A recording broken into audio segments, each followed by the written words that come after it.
नमस्कार, दार्शनिक दुनिया में आपका स्वागत है। दोस्तों, भारत देश में अभी चुनाव का माहौल है और कल आखिरी फ़ेज़ है। हम देखते हैं कि चाहे पॉलिटिक्स की बात हो या फिर कोई स्पोर्ट्स हो या फिर रिलीजन, कास्ट, इन सब को लेकर लोग बहुत ज़्यादा ऑब्सेस्ड रहते हैं। ये मेरे धर्म का है, मैं इस पार्टी को पसंद करता हूँ। भारत और पाकिस्तान का मैच हो जाए, तो भारत वाले भारत के लिए पागल रहते हैं, पाकिस्तान वाले पाकिस्तान के लिए पागल रहते हैं। मैं इस जाति का हूँ, मैं ब्राह्मण हूँ, शूद्र हूँ, जो भी है, ओबीसी, एससी, एसटी या फिर जनरल कैटेगरी का, लोग अपने जाति वाली से ज़्यादा लगाव रखते हैं। या फिर हिंदू, मुस्लिम, सिख, जैन, बौद्ध जो भी है, उन सबको अपने धर्म से थोड़ी-सी अटैचमेंट होती है। कम से कम तो होती ही है, थोड़ी-सी ही सही। पर ये सब होता क्यों है? दोस्तों, इस सब का इतिहास है। हम इंसान हमेशा से ही ऐसे हैं। जब हमारे पास इतना ज़्यादा संसाधन नहीं थे, जब हम पाषाण काल में थे, उस समय हमारे पास संसाधनों की कमी रहती थी। इसलिए हमारे अंदर ये चाहत रहती थी कि हम एक ग्रुप में रहें और उस जिस समूह में हम लोग रहते थे, कुछ समूह बना लेते थे ताकि उससे हमें फ़ायदा हो, जिससे हम कुछ सुविधाओं का लुत्फ़ उठा सकते थे। कुछ लोग सो रहे हैं तो बाकी के कुछ लोग जग के रक्षा करेंगे। कहीं से कोई जानवर आ गया, कहीं से कोई अटैक ना हो जाए, इसलिए समूह में रहना बेहद ज़रूरी था। वही चीज़ हमारे अंदर अभी भी बची हुई है, जबकि हम यह भूल गए हैं कि आज हमारे पास राष्ट्र है। उस समय देश जैसा कुछ नहीं था। आज हमारे पास संविधान है, जो धर्म था पहले, हिंदू, मुस्लिम, ये सब धर्म तो वही समूह में रहने की चाहत ही होती थी और इससे ज़्यादा कुछ नहीं। पर आज हमारे पास संविधान रहने के बावजूद भी हम देख रहे हैं कि धर्म को लेकर लोग बहुत ज़्यादा ऑब्सेस्ड रहते हैं। पॉलिटिक्स हो तो मैं बीजेपी को पसंद करता हूँ या मैं राहुल गांधी को पसंद करता हूँ, ऐसा क्यों है? एक तो एक तो चीज़ हो गई कि आप समाज के बारे में सोच रहे हो कि ये समाज बेहतर होना चाहिए, उसलिए पर ऑब्सेशन बहुत बुरी चीज़ है, पागलपन। जो ज़्यादातर जो लोग कट्टर होते हैं, कट्टरता बड़ी बुरी चीज़ है, उसी को ऑब्सेशन बोल सकते हैं हम। तो इसलिए उसमें परेशानी हो जाती है। पर ये क्यों होती है कट्टरता? आज जबकि संविधान है हमारे पास, पहले तो समूह में रहने की चाहत होती थी, लेकिन आज ये चीज़ क्यों है? इसको समझने से पहले हमें ये जानना होगा कि समूह जो होता है, 2 तरह का होता है। एक तो फिजिकल समूह, जो हम आस-पास माँ-बाप, भाई-बहन, परिवार, रिश्तेदार, इन सब के साथ हम रहते हैं। इनसे सामने दिख जाते हैं ये लोग अक्सर, तो ये एक समूह हो गया। पर जो हमारे माँ-बाप है या हम हैं, हम सब इवॉल्व अलग तरीके से हुए हैं, हम सब की परवरिश अलग तरीके से हुई है। इसलिए कुछ बातें तो कॉमन रहती है, लेकिन ज़्यादातर चीज़ें अलग-अलग हो जाती हैं। ये है सोच। एक तो फिजिकल समूह हो गया और यहाँ से एक उत्पन्न होता है मानसिक समूह।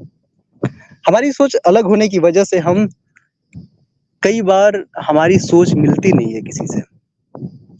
इसलिए हम तलाश करते हैं कि हमारे जैसे सोच के लोग मिले। स्पोर्ट्स में क्या होता है कि भारत देश में भारत का समर्थन करते हैं लोग, भारत देश के लोग। पाकिस्तान वाले पाकिस्तान का समर्थन कर रहे हैं। तो ये तो फिजिकल समूह हो गया कि भारत देश का है। पर भारत में इतनी सारी विविधताएँ हैं। आईपीएल अगर शुरू हो जाए तो कुछ लोग आरसीबी को पसंद करेंगे, कुछ चेन्नई को पसंद करेंगे। और यही अगर इसको भी बाँटा जाए, तो कुछ लोग बिहार राज्य को पसंद करेंगे, कुछ यूपी को, कुछ पंजाब को। इतने सारे राज्य हो जाते हैं। और इसको अगर हम बाँटते रहे तो इसकी ये बढ़ता ही रहेगा। धर्म में बँट जाएगा, जाति में बँट जाएगा। पूरा मानव जाति ही इस तरह का है कि बँटा हुआ रहता है। अगर हम ऊपरी तौर पे देखें तो ये बँटा हुआ प्रतीत होगा, पर सच ये है कि ये समूह की तलाश होती है। हिंदू धर्म के लोग हिंदू की तारीफ करेंगे, सबकी बात नहीं कर रहा हूँ मैं। तो समूह की तलाश में लोग ऑब्सेस्ड हो जाते हैं। जो लेफ्टिस्ट होंगे वो कांग्रेस, बसपा ये सबको पसंद करेंगे। जो राइटिस्ट होंगे वो बीजेपी जैसे पार्टीज को पसंद करेंगे और वो चाहते हैं कि कुछ बदलाव हो। जो भी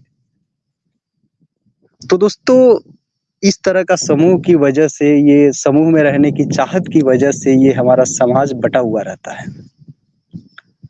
जैसे जो लोग नास्तिक होते हैं, हमारे देश में तो धर्म का ज़्यादा माहौल है। इसको भक्ति कल्चर भी हम कह सकते हैं आज के टाइम जो है। इस वजह से जो नास्तिक लोग हैं, वो इन सब से काफ़ी ज़्यादा सेपरेट हो जाते हैं। उन्हें भी चाहत होती है कि मैं किसी ऐसे समूह में आ जाऊँ जो हमारी ही तरह सोच रखता हूँ। कि वो किसी ऐसे इंसान को सुनेगा, किसी ऐसे इंसान को देखेगा या फिर उसके साथ रहना चाहेगा जो उसकी ही सोच जैसा हो, जो नास्तिकता की विचारधारा रखता हो। वैसे ही जो धार्मिक लोग होते हैं, जो पूजा पाठ करते हैं, वो भी वैसा ही चाहेगा कि जो मेरे साथ मंदिर जाए, तो वैसे लोगों से मेरी दोस्ती होगी।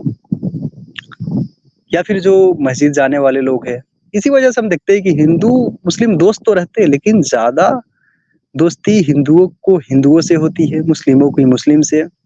या फिर जो एथिस्ट है उनकी तो बात ही अलग है। एथिस्ट है उनके अंदर भी ये चाहत होती है कि हमारे ही जैसे विचार हो, लोगों का हो। स्पोर्ट्स में भी यही होता है। तो स्पोर्ट्स और पॉलिटिक्स दोनों लगभग एक ही चीज है। इस देश में जितना इज्जत किसी वैज्ञानिक को नहीं मिलती है, उससे कहीं ज्यादा इज्जत नेता, अभिनेता और क्रिकेटर्स, इन 3 लोगों को मिलती है। क्योंकि वैज्ञानिक जो है, अगर एक बार आप डीपली सोचे कि वैज्ञानिक को हमारा समाज रिस्पेक्ट क्यों नहीं करता है, हमारा समाज क्यों नहीं वैज्ञानिक को, किसी साइंटिस्ट को, कलाम जैसे लोगों को आइडियल क्यों नहीं मानता है? इसकी वजह यही कि हमारे देश में शिक्षा का अभाव है। लोग लोग उस तरह की सोच नहीं रखते हैं। और जब जिसकी जिस तरह की सोच रहती है, वह ऐसे ही लोगों के साथ समय बिताना चाहेगा, चाहे वो ऑनलाइन हो या फिजिकली हो।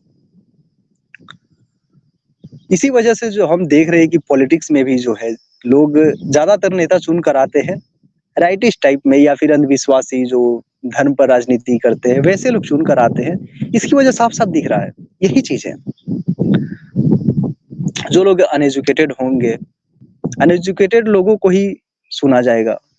यूट्यूब पर ही हम देख लेते हैं कि ऐसे ऐसे लोग फेमस हो जाते हैं कि गाली गलौज भरी वीडियोज होती है उनकी यूट्यूब पर, और जो ढंग की बातें करते हैं यूट्यूब पर ही, सोशल मीडिया या किसी और प्लेटफॉर्म पर, फेसबुक, इंस्टा, वैसी वीडियोज बहुत कम प्रमोट होती है। इसकी वजह फिर से वही कहूंगा कि मानसिक समूह लोग ढूंढते रहते हैं। क्रिकेट का मैच हो, चुनाव का माहौल हो, जाति हो। जाति में तो फिर भी एक समय में कुछ फायदा था, क्योंकि फायदा सब मानव हित में नहीं था, फायदा किसी जाति विशेष को फायदा था। ब्राह्मण सोचते थे कि मैं अपनी ही जाति को सपोर्ट करूंगा तो मेरी आने वाली जनरेशन बैठ के खा लेगी। लेकिन उन्हें ये नहीं पता था कि इसकी वजह से किसी किसी दूसरे इंसान की हानि हो रही है। तो दोस्तों आज तो हमारे पास संविधान है, इसके बावजूद भी लोग इस चीज को फॉलो करते हैं। हिंदुइज्म को, इस्लाम को, बुद्धिज्म को। बुद्धिज्म में भी बहुत सारे कर्म कांड आज के टाइम में शामिल हो गई है। किसी को बुद्ध के शिक्षाओं से बहुत कम लोगों को लेना देना है, लेकिन फिर भी बुद्धिज्म कुछ हद तक ठीक लगता है। पर हाँ, उसमें कर्म कांड उसमें भी भरे पड़े हैं। तो इसकी वजह यही हो जाती है, बुद्ध की इतनी सारी शाखाएं कैसे विभक्त हो गई? जब बुद्ध थे वो तो एक ही थे, बुद्ध, पर उनके मरने के बाद इतनी सारी शाखाएं क्यों विभक्त हो गई? क्योंकि बहुत सारे लोग थे, उनकी सोच अलग अलग थी, वो सब अपना समूह बनाने लगे। मैं फिर से बोल रहा हूँ कि लोग अपने जैसे लोगों के साथ रहना चाहते हैं। जैसी संगत वैसी रंगत कहा जाता है ना। मैं कह रहा हूँ कि लोगों की जैसी रंगत होती है ना, वैसी संगत बना लेते हैं। कोई अगर बुरा इंसान रहेगा तो बुरा कर ही डालेगा समाज को। समाज बुरा रहेगा इस वजह से वो बुरा नहीं करेगा, वो बुरा रहेगा इसलिए समाज, दोनों बल्कि एक ही चीज है कि समाज बुरा होगा तो इंसान बुरा करेगा, इंसान बुरा करेगा तो समाज बुरा होगा। तो दोस्तों आज के लिए बस इतना ही, मिलते हैं अगली वीडियो में।